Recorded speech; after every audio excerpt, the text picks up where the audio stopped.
வணக்கம். வாழ்க வளமுடன் முத்துவையா.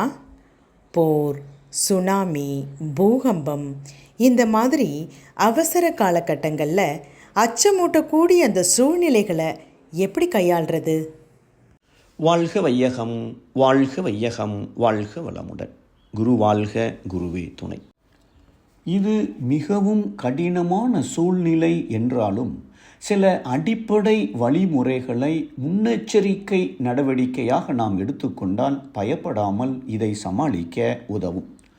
போர் மற்றும் நெருக்கடி காலங்களில் நம்மை எப்படி தயார்படுத்திக் கொள்வது பற்றிய ஒரு சில முக்கிய கருத்துக்களை நினைவுபடுத்திக் கொள்வோம்.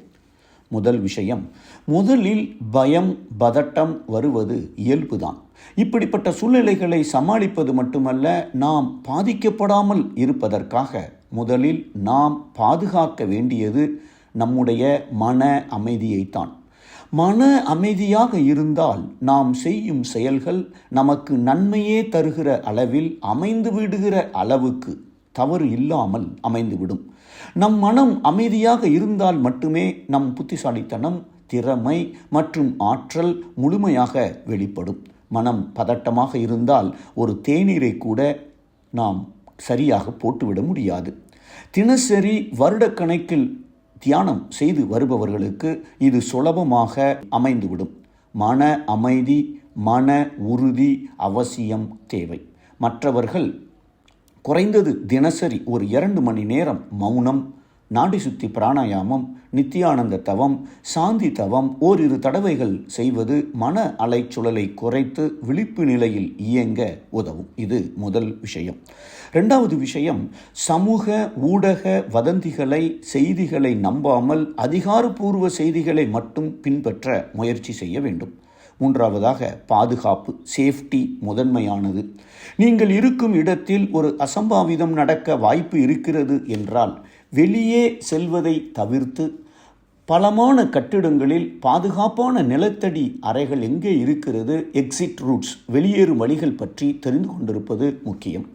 4வதாக அத்தியாவசிய பொருட்கள் தயாரிப்பு. ஒரு டார்ச் லைட்டு, ஒரு மின்சாரம் 2 நாட்களுக்கு இருக்காது என்றாலும் மொபைல் ஃபோனை சார்ஜ் போட தேவையான அந்த பேட்டரி பேங்க்கு, முதலுதவி பெட்டி, குடிநீர், பழங்கள், உலர் உணவுகள் மற்றும் கேஷ், ரொக்க பணம், முக்கிய ஆவணங்கள் எப்பொழுதும் கைவசம் அல்லது ஒரு பையில் ரெடியாக வைத்திருக்க வேண்டும்.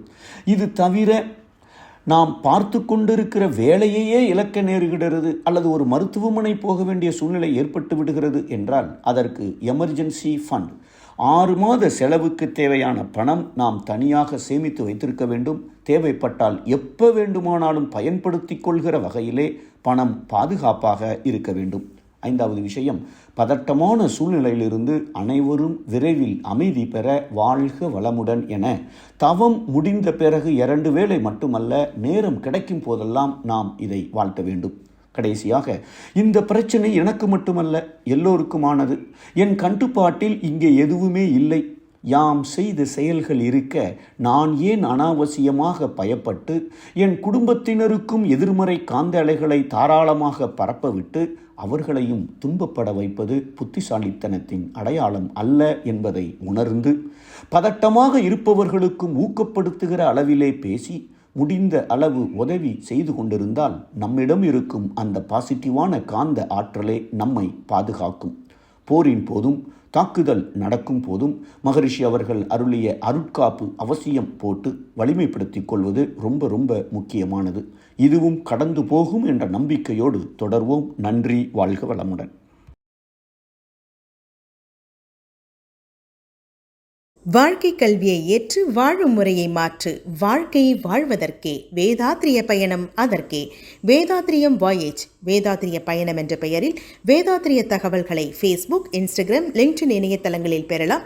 இன்று இணைக லைஃப் அட் 360 ஸ்கை ப்ரொஃபசர் முத்து இந்த யூடியூப் சேனலை சப்ஸ்கிரைப் பண்ணுங்க.